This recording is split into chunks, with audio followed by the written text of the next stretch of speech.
Hey guys, welcome to study IQ. Now as of 19 सितंबर 2020 को US में TikTok और वीचैट, दो चाइनीज ऐप्स, ये बहुत हद तक रिस्ट्रिक्ट हो चुकी हैं। इनका जो डाउनलोड है ये प्रॉपरली हो नहीं पा रहा फ्रॉम गूगल प्ले स्टोर, और इनकी जो अपडेट्स हैं ये भी रुक चुकी हैं। अब पॉसिबिलिटी है कि अगर 20 सितंबर 2020 तक कोई डील नहीं होती बिटवीन अ यूएस कंपनी और टिकटॉक, मतलब कि टिकटॉक एक यूएस कंपनी की ओनरशिप में नहीं आता, तो मोस्ट प्रॉब्ली टिकटॉक और वीचैट को यूएस गवर्नमेंट बैन कर देगी, उसी तरीके से जैसे इंडिया में दोनों ऐप्स को बैन किया था। इस इवेंचुअलिटी को देखते हुए चाइना ने एक बहुत ही इंपॉर्टेंट मैकेनिज्म अनाउंस किया है। इन्होंने ये कहा है कि हम अब सैंक्शन करना स्टार्ट कर देंगे अमेरिकन कंपनीज को जो चाइना से रेवेन्यू कमाती है। नाउ ये मैकेनिज्म प्राइमरली है तो यूएस के लिए, मगर जिस तरीके से मैकेनिज्म डेवलप किया गया है, पॉसिबिलिटी है कि इसमें ये इंडियन कंपनीज को भी हिट कर सकते हैं। डिस्कस करेंगे इस टॉपिक को, बहुत कुछ आपको जानने को मिलेगा। So a lot to know, a lot to discuss as always. But before we begin, Google Play Store पे जाओ, डाउनलोड करो यहाँ पर स्टडी आईक्यू एजुकेशन ऐप, और यहाँ पे आप खरीद सकते हैं हमारा फ्लैगशिप यूपीएससी कोर्स, जिसके लिए ईएमआई ऑप्शन अवेलेबल है। Do not forget to subscribe to our channel and press the bell icon. और आपको अगर नोटिफिकेशन चाहिए, मेरी हर वीडियो की, पुरानी वीडियोस की लिस्ट चाहिए, तो टेलीग्राम ऐप पर जाओ, यहाँ पर सर्च करो @Dhawan sir and join this Telegram channel.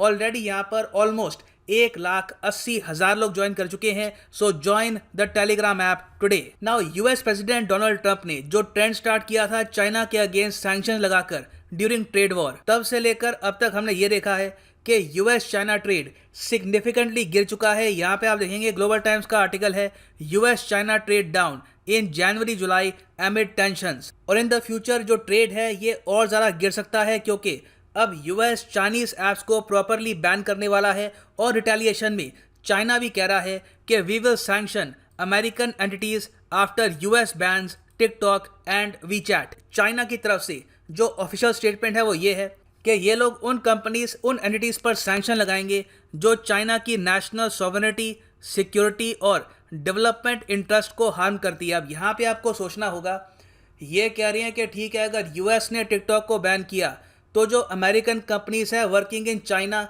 उनको भी हम नुकसान पहुँचाएंगे। तो इस श्रेणी में तो इंडिया भी आता है।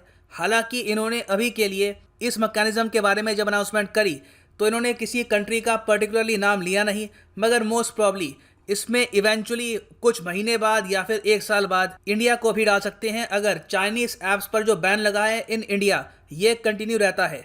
एक पॉसिबिलिटी यहाँ पर यह भी है कि अगर मान लीजिए यूएस में जो बाइडेन चुनाव जीत जाते हैं, तो चाइना के प्रति जो यूएस की फॉरेन पॉलिसी है इसमें आप एक रेडिकल शिफ्ट देखोगे। तो उसमें यह भी पॉसिबिलिटी होगी कि in the future India lift कर दे बैन ऑन चाइनीज ऐप्स। तब देखिए समीकरण कंप्लीटली डिफरेंट होंगे। मगर हम यहाँ पे मान के चल रहे हैं कि अगर डोनाल्ड ट्रंप की जो पॉलिसीज़ हैं ये बनी रहती हैं, तो मोस्ट प्रॉब्ली चाइना ना सिर्फ अमेरिकन, इंडियन कंपनीज पर भी सैंक्शन लगाएगा इन द नियर फ्यूचर। अब यहाँ पे आपका सवाल होगा, इसमें डरने की क्या बात है। पहली बात तो चाइना बहुत ही कम इंडियन कंपनीज, अमेरिकन कंपनीज को एक्सेस देता है टू देयर इकोनॉमी। और आज के समय मैक्सिमम इंडिया की तरफ से कितनी कंपनीज होंगी जो रेवेन्यू कमा रही है फ्रॉम चाइना? देखिए, कुछ कंपनीज हैं, फॉर एग्जाम्पल कुछ ऑटोमोबाइल कंपनीज हैं, जैसे कि टाटा मोटर्स है। टाटा मोटर्स का ठीक ठाक बिजनेस है इन चाइना। तो अगर मान लीजिए इस मैकेनिज्म के अंडर ये लोग डिसाइड करते हैं कि इंडिया को ये चोट पहुंचाएंगे, तो टाटा मोटर्स और कुछ और जो कंपनीज हैं, इंडियन कंपनीज जो काम कर रही है चाइना में, उन पर ये कुछ सैंक्शंस या फिर कुछ रिस्ट्रिक्शंस इम्पोज कर सकते हैं। That can very much happen. So Indian companies इतनी है नहीं जिस पर चाइना सैंक्शन लगा पाए, मगर यूएस की स्टोरी ऑल टुगेदर डिफरेंट है। बहुत सी यूएस कंपनीज हैं जो आज के समय चाइना में बिजनेस कर रही हैं। फॉर एग्जांपल एक इनका बहुत ही बड़ा क्लोथिंग ब्रांड है, primarily famous for their shoes, Naik कहते हैं, नाइकी कहते हैं, मुझे पता नहीं। सो नाइकी जो ये ब्रांड है, इसने 2018 में $6.2 बिलियन का जो रेवेन्यू है ये अर्न किया था फ्रॉम चाइना। सिमिलरली बहुत सारी फूड कंपनीज हैं, फॉर एग्जांपल स्टारबक्स है। स्टारबक्स के आज के समय बहुत सारे आउटलेट्स हैं इन चाइना। मैकडोनल्ड्स है, मैकडोनल्ड्स आपको चाइना में हर जगह मिलेगा। KFC है, KFC बहुत फेमस है चाइना में। ये सब कंपनीज बिलियंस कमाती हैं फ्रॉम द चाइनीज मार्केट। उसके अलावा यूएस का जो टेक सेक्टर है, वहाँ पे भी आप अगर देखो, जो टेस्ला कंपनी है इसका 1/4 जो रेवेन्यू है ये आता है फ्रॉम चाइना। चाइना में बहुत से कस्टमर्स हैं ऑफ टेस्लास कार्स। तो मैं ये नहीं कह रहा यहाँ पे कि ये जो सारी कंपनीज है इन पर एक ब्लैंकेट बैन लग जाएगा चाइना पे। यूएस ने अभी के लिए 2 ऐप्स को ही टारगेट किया है। इंडिया में तो हमने बहुत सारी ऐप्स बैन कर ली है।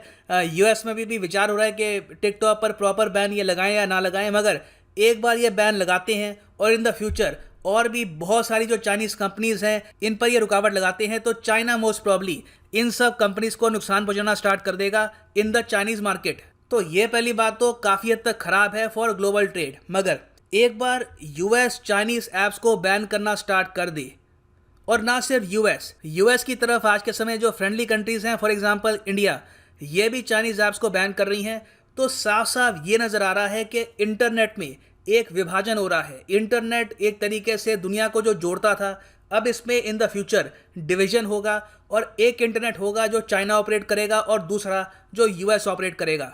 इसके बारे में काफ़ी टाइम पहले एक्चुअली 2019 में वॉल स्ट्रीट जर्नल में एक बहुत ही अच्छा आर्टिकल आया था, the internet divided between US and China has become a battle ground. और इसके बारे में रिसेंटली एक चाइनीज़ कंपनी है साइनोवेशन वेंचर्स, इनके सीईओ काइफू ली ने एक स्टेटमेंट दी थी।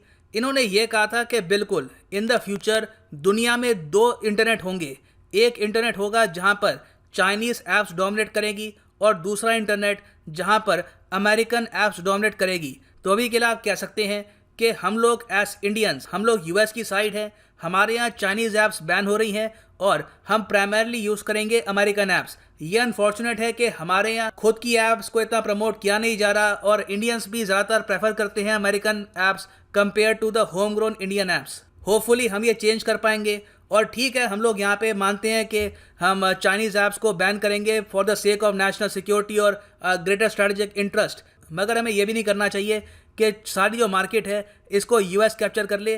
There should be an equal balance. Now China की अगर हम बात करें तो देखिए इनके पास एक बहुत ही बड़ी मार्केट ऑलरेडी है under the belt and road initiative. Most probably ये लोग पाकिस्तान, उसके अलावा ईरान में बहुत सी इन्वेस्टमेंट्स करेंगे, तो ईरान में अपनी जो ऐप्स है यहाँ पे पहुँचा देंगे। और उसके अलावा सेंट्रल एशियन कंट्रीज़ हैं, रशिया है, यूरोप मुझे लगता नहीं है कि चाइना की ऐप्स को in the long run support करेगा। जापान मोस्ट प्रॉब्ली यहाँ पर यूएस और इंडिया को सपोर्ट करेगा, ऑस्ट्रेलिया भी। अफ्रीका देखना होगा, Africa will be a battle ground for both US and Chinese apps. तो इस तरीके से आप देखोगे कि इंटरनेट का धीरे धीरे डिवीजन होगा as the cold war between USA and China grows. So अभी के लिए ये है एंड इस वीडियो का। बाय द वे, इस पर अभी बहुत अपडेट्स आनी बाकी हैं। I will keep you all updated. Thanks for listening and as always, God bless you all.